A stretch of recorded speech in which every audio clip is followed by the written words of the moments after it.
Good evening, all. I think we'll start shortly with our presentation. Just giving it another minute or two for everybody to join that would like to join. Thank you.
Okay, I think we'll get started now.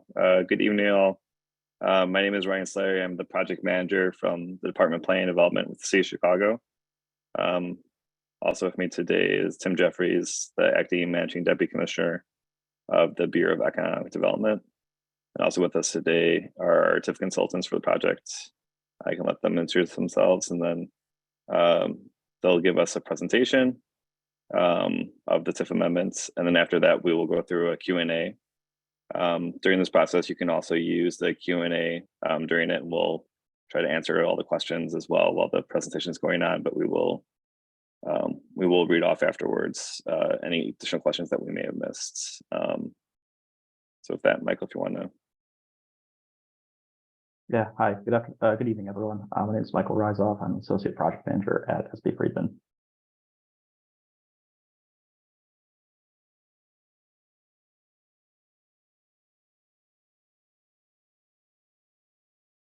Jeff, do you want to introduce yourself?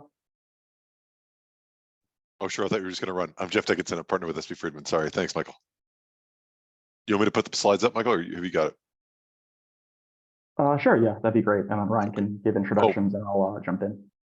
I guess the participant screen sharing is disabled. So if someone could enable that for us, please. Or at least for me. Yeah, let me figure that out 1 second. Sorry.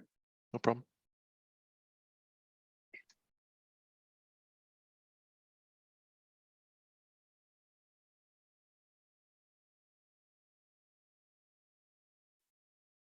Should be able to now. All right. Go.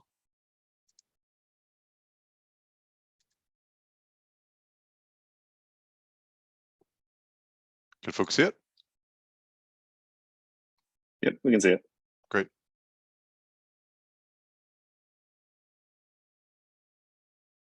Is Alderman Mitz on or Alderman Irvin? I guess I'm not sure the protocol around it. Do we give them a chance to speak or should we just go through our thing? We can just go through our thing. I don't see them with us right now. If they do join, we'll go ahead and have them introduce after the presentation and give any remarks that they have done. Terrific. Thanks. Thank you. Okay, yeah, let's jump into it then. We're here today for this public meeting. Me and my colleagues are going to walk through the main points of this TIF amendment, TIF amendment number 4 for the Northwest Industrial Corridor District. So last year, the city passed an amendment extending the life of this TIF district through 2034. And the purpose of this amendment, amendment number 4, is to make technical updates to the redevelopment plan, including revising the boundary, modifying the budget, updating the land use map, and making a few other minor changes to the plan language. And I will spend the rest of this presentation walking through some of the more major updates.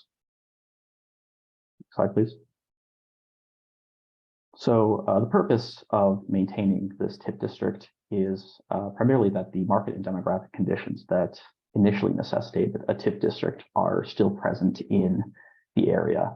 Many of the neighborhoods that this TIF district overlap have higher unemployment rates and higher poverty rates than the rest of Chicago, indicating a need for more concentrated economic development efforts or public services and other investments. Public funding is frequently needed to make certain projects financially feasible. These projects, such as the terminal project, will support economic development initiatives in this part of the West Side. The city also intends to continue using small business improvement fund dollars in the area.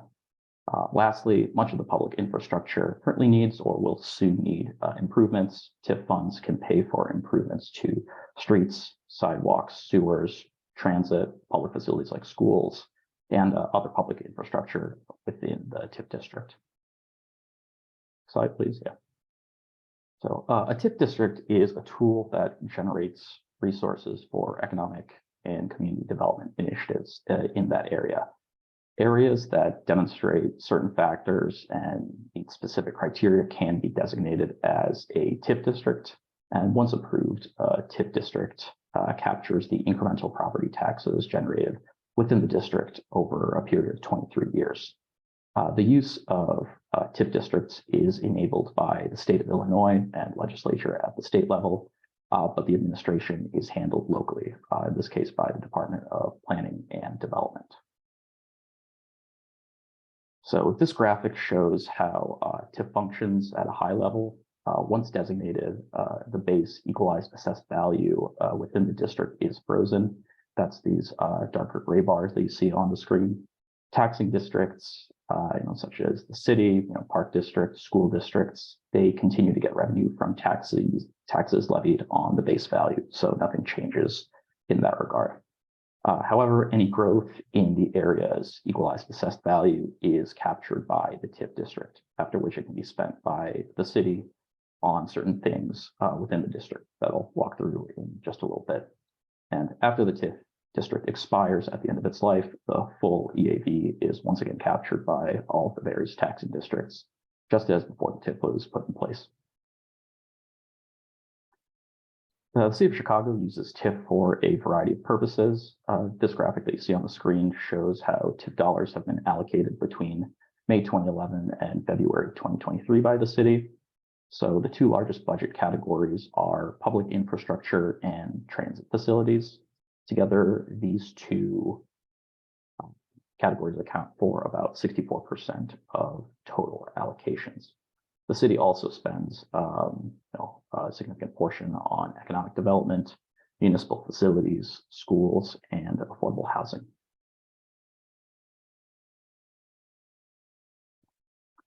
The primary goal outlined in the redevelopment plan is to reduce the conditions that qualify the area as a TIF district. This will be done by rehabilitating existing buildings, improving public infrastructure, preparing sites for development, and building affordable housing within the district. These improvements will be done in such a way so as to provide opportunities for locally owned businesses, women-owned businesses, and minority-owned businesses to participate in construction and other opportunities created through TIF. A redevelopment plan requires a future land use map for the district. In our amendment, we've updated the original redevelopment plan to allow for greater flexibility in uses across the district. As you'll see, the entire district has a mixed-use district designation, which allows for any use in the area. However, important note here is that the future land use map does not change or replace any of the existing zoning in any way. So while the redevelopment plan allows for flexibility in uses and allows something like residential anywhere across the district, any actual project would be subject to the city's existing zoning. Another change with regards to the red redevelopment plan is the boundary. 4 sub areas totaling 127 parcels were added to the redevelopment project area. There are 2 expansion sub areas on the south end of the area in the West Garfield Park neighborhood, and 2 on the north end in the Belmont Cragen neighborhood. Slide, please.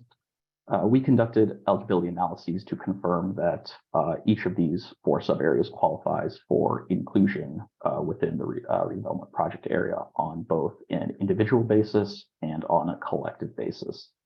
The Illinois state TIF legislation requires that to qualify as a conservation area, an area needs to meet at least 3 of the 13 eligibility criteria laid out in the legislation, and also have over 50% of its buildings be 35 years or older.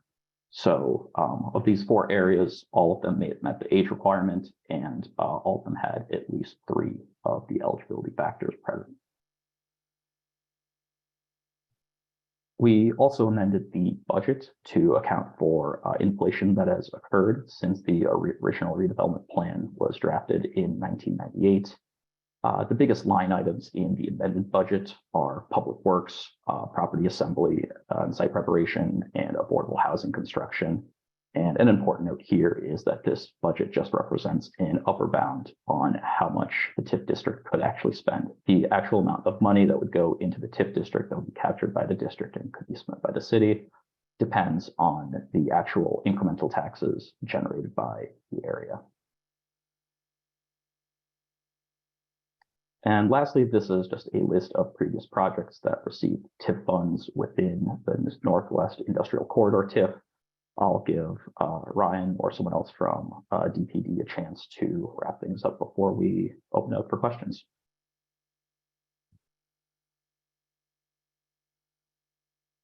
Thanks, Michael. Yeah, as Michael mentioned, these are previous projects. So a lot of the parks and schools this has been used for, and then specifically for the small business improvement funds, it's been used pretty regularly here, which is a great tool for small business owners. So highly recommend it. We're anticipating an October additional allocation of funds and a rollout for the program. TIF districts are rolled out depending on when the funds are available. This one will be available in October, hopefully. So again, it's a great project. So we already received some questions through the Q&A chat. So we'll go ahead and start answering those.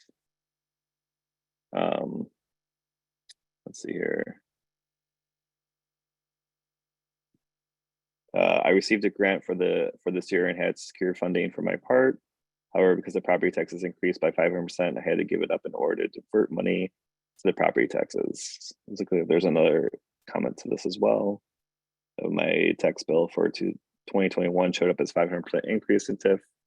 As small businesses is counterproductive and will force the closing of a small business. Are the TIF taxes going to increase more?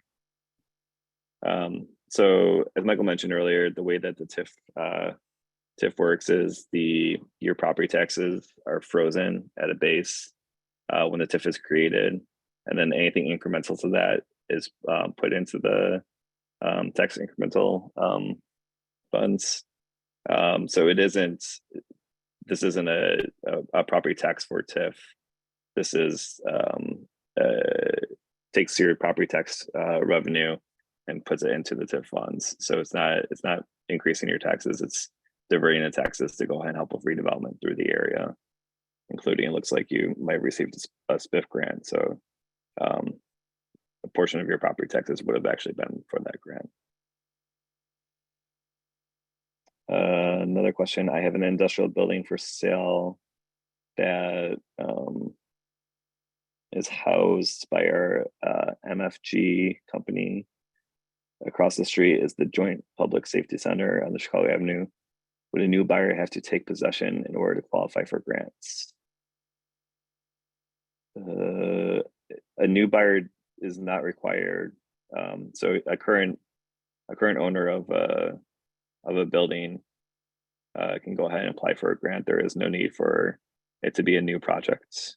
So if you've been around and you need to do some work on it, tuck pointing, electrical, plumbing, any of that sort, and you have a capital P project for it, a TIF application would be recommended. If it's a smaller project, I would recommend looking at the Small Business Improvement Funds, the SPIF program. I think I answered this one too. Is a double. So how does this affect affect taxpayers who live in the TIF boundary? And does this allow funds for us to improve our property? So it's not a tax increase, it's a tax diversion for your property taxes. So it helps your property because of the fact that we have a few streetscapes that are coming along that will help within the community. As we said, the parks, the Orr Park, Greenbaum Park, Hermosa Park, and then the elementary schools. So we're able to fund different capital projects for these sister agencies. And then also for this, it is mainly geared towards commercial industrial corridors. So if you have a residential property is currently not geared towards that, it is geared towards more of the commercial and industrial. Okay. This is just a comment.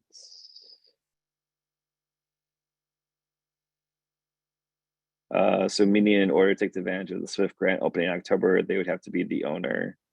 I am not sure what the question is of being the owner. I think there's different ways that you can go ahead and have it. If you are currently owner and you're selling the property, if they have secured to correct me if I'm wrong, but if they've secured a letter of intent or some sort of contract within the real estate, we can go ahead and use that rather than having a deed. Is that correct, Tim? Yeah, that's correct. Well, the city can be flexible on ownership. It's just when the grant is finalized, whoever the property owner would be, whether it's the current ownership maintaining the property to do improvements or whether it is transferred to a new seller, it just all that sale would need to be finalized and executed at the same time that the city funds are executed.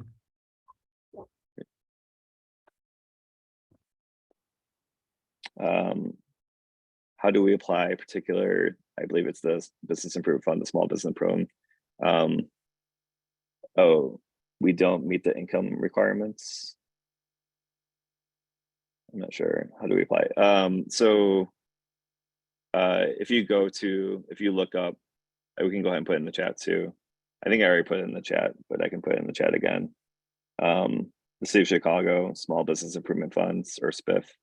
It gives you the full list of qualifications. We did revise them about a year or two ago to make it easier for applicants to apply. So I would suggest looking at that again just to see if maybe previously you weren't able to apply, but maybe now you would now be able to use the program because we did expand it for more people to be able to use it.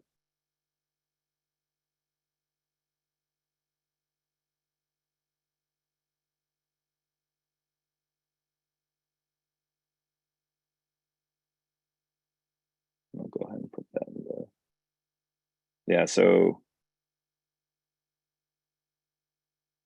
for the SPIF program, commercial businesses can receive up to 150,000, and then industrial business can receive up to 250,000. So it's a good program for people to look at.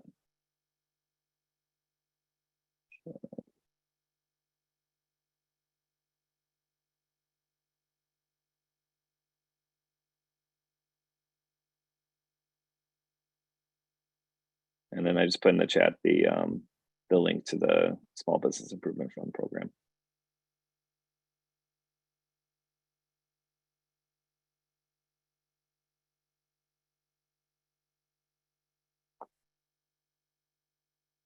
Also, so this is the first step for the program for this TIF amendment. We plan to file the plan later this week. And then we will introduce it at the Community Development Commission in April. We'll have a joint review board meeting in May. And then we'll have a public hearing at the CDC, at the Community Development Commission in June. And so that's open to the public. If you guys have any questions, you can obviously reach out to us prior, but that's a place for people to go ahead and be able to give their input on it. So 250,000 grant limit, does that represent half the amount of the project, correct?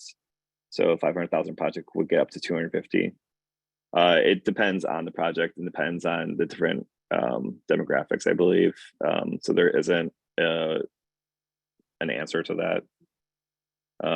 But I believe it is usually around 50%. Is that correct, Tim, for the SPIF program? That's SPIF. Yeah. Yeah, I think on average it's 40%, but yeah, as you said, it can go all the way up to 75%.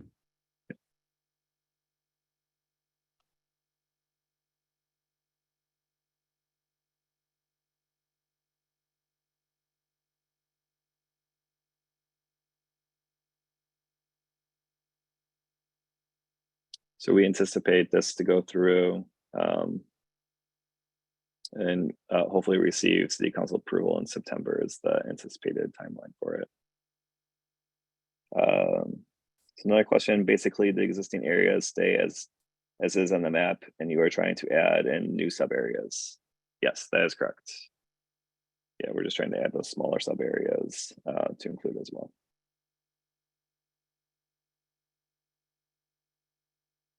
Are there any other grants available for small businesses wishing to expand? I don't know if the Neighborhood Opportunity Fund is within this area. There's the NOF, there is a website as well. If you look up City of Chicago Neighborhood Opportunity Funds, I'd recommend looking that up as well and seeing if your location is within the boundaries for that program. Ryan, one thing I can tell or say is that we always encourage people to. City has a lot of different programs that do a lot of different things, you know, that in a lot of different ways to fund projects, but it's not always clear that which one you should or should not be applying for. And we agree, it can be confusing. And so we made some changes to the programs over the years, and especially on the larger side of the larger grants, we tell people just apply. We have an application that's universal. So by applying, we'll consider you for all available sources, whether that be TIF out of this TIF district or neighborhood opportunity if it's available in the area, or community development grants. We always tell people just apply. You don't need to try to be an expert at grants. That's why this group is here, and that's why we do what we do. So I'll drop the link to the universal application in the chat right now for everyone to see.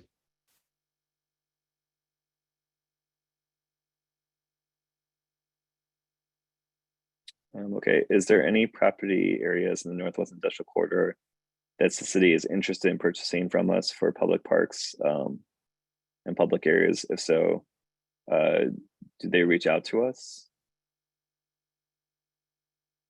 I'm not aware of any areas here that they're looking for. I think the short answer is yes. If I mean, I like Ryan, I'm not aware of any specific actions right now that the Park District might be pursuing, but the Park District does purchase property, and if they do, they have a process to engage sellers and yeah, so that's, if any plans do exist, they would be reaching out to you to discuss the future of what that would be.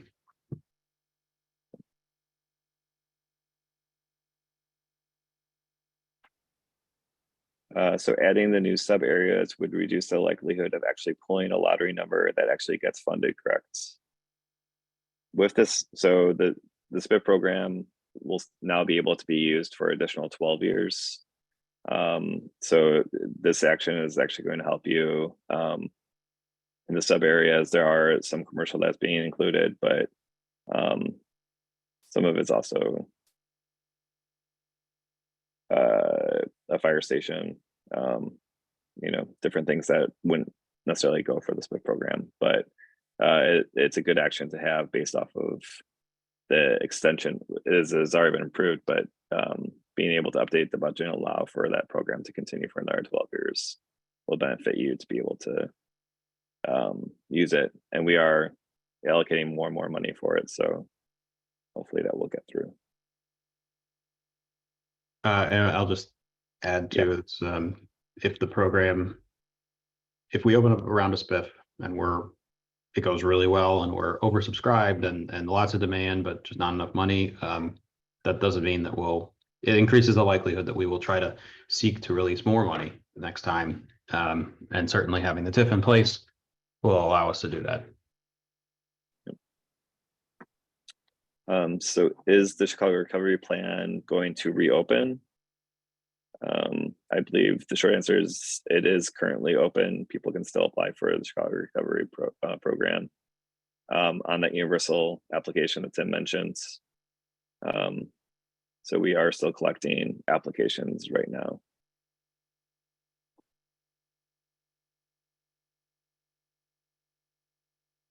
What is the recovery program? So Mayor Lightfoot established the Chicago Recovery Program. It's using geo bonds right now in order to help finance economic development projects. So as Tim mentioned, we've established one universal application for this for the large and small applications to allow for us to look at our different buckets of money available to us. So we currently have money allocated toward that for economic development projects. It's not a long-term currently, but seeing how it's gone over pretty well, see how the future leads for that.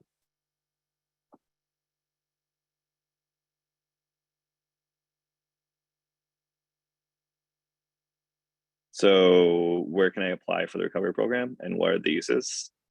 So as we mentioned, the application, it's a universal application now. So it's for TIF, NOF, and for the recovery program. And so the uses are a little bit more relaxed and they're more of the NOF where new construction is allowable, but it is for commercial and industrial uses. Well, commercial uses, sorry. Industrial is not allowed within recovery program, right, Tim? Sorry, I was looking for the mute button there. It can be. It's not. Okay. It might not be it can be. No. Okay. We've had some industrial uses. It's not. I would say that it's not the most common, but it has been. We have had industrial users before. Okay. So I thought the Chicago Recovery Program deadline was February 24th. So that was for the 2023 first round was due in February 24th, and we're in process going through and reviewing the projects that met that deadline.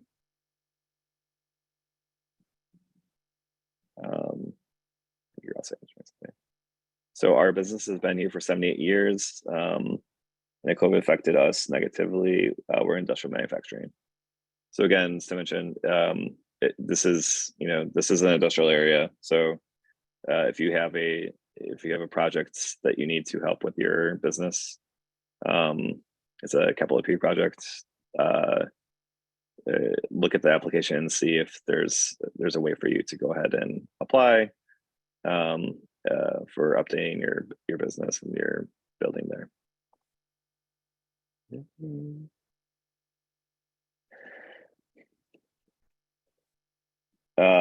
I have questions on how this applies to homeowners within the TIF district. I don't understand this at all. Honestly, it needs to be broken down for homeowners, how it benefits us, what it is, and do I need to take action? So the TIF district is geared towards commercial industrial users. However, there is some residential that is within the area. We do have some TIF districts that are geared towards residential uses that we have different programs for. This one we currently do not. However, there is also many parks and many schools that are within the area. Also, we're able to use it for public infrastructure improvements. So there's a rather large anticipated streetscape on Chicago Avenue and also on North Avenue. So the residents are going to be able to help with that. And then also with the small business improvement program, that's a good example of bringing different businesses along your commercial corridors that you can use regularly. So that's the way that it's going to benefit you. But there is no action that you need to take for this. It's just when we send out to all the residents and all the taxpayers within the area. So that's why you received that notice. Next question. If a business has applied previously for the recovery grant, has been denied, and you were saying that the applications are now universal in different programs, is there any wisdom in applying again? I would say that yes, I would recommend applying again and trying to make sure that you're filling out everything and having all of the necessary documents when you are applying, because it is important that you have everything, all of your ducks in a row. But yes, I still would recommend applying again. Thank you. You're welcome. For the help. Do daycares fall under the purview of the TIF program? So daycares in general, if you guys have a capital P projects for your daycare, yes, there is a TIF line item for daycare services, but to my knowledge, it's never been used before. It's pretty cumbersome for the businesses to be able to use that line item. But if you do have projects that you for your daycare to improve your facility, it can use TIF for this. And so this is deck available. So this presentation will be available on our YouTube page and probably by Thursday. So the presentation will be there, so you can go ahead and review that.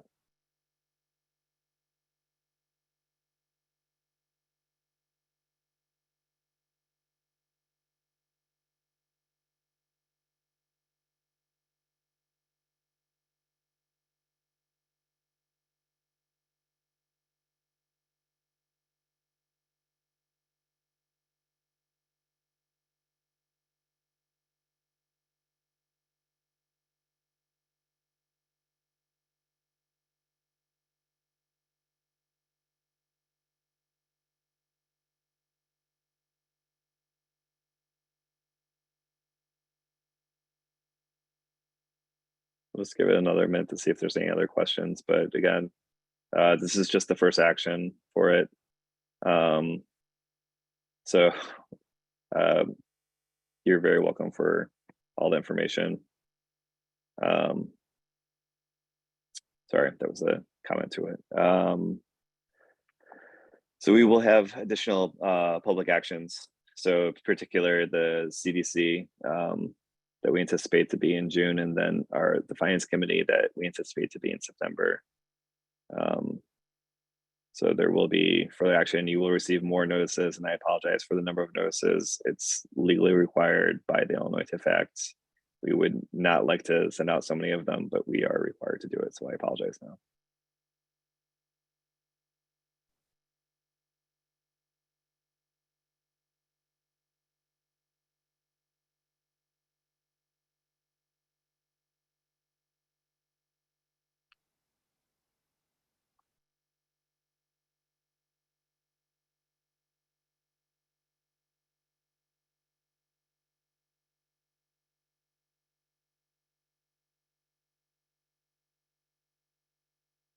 If anyone has any questions later on that they think of, you can feel free to reach out to me.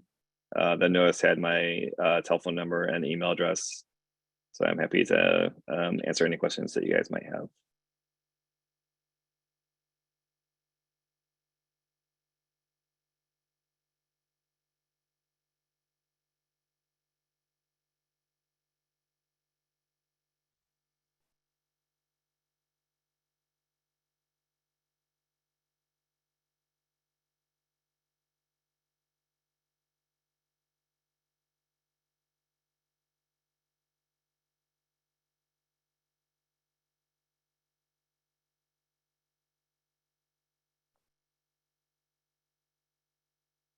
All right, with that, I want to thank everyone for their time this evening. I really appreciate everyone coming out for this. Again, this will be posted on the Department of Planning Development's YouTube page in probably 2 days. So if any of your neighbors would like to review it, they're happy. It'll be there in eternity. I don't think it'll ever be put down or taken down. So if you want to rewatch it again, feel free. Happy to. But anyways, sorry. Okay, so thank you again. Appreciate it. And I will, you know what, sorry, right before this, I will put my contact information in the chat for everybody. Unfortunately, I have a 2 in my email address, so it's a bit awkward. And a fun fact, I was 1 as well, but didn't get it back. It's okay. So that is my my contact information. If anyone has any questions, feel free to reach out to me. Again, thank you for your evening, and hope everyone has a great week ahead of them. It's Monday, right? All right, thank you all. Take care. Thanks.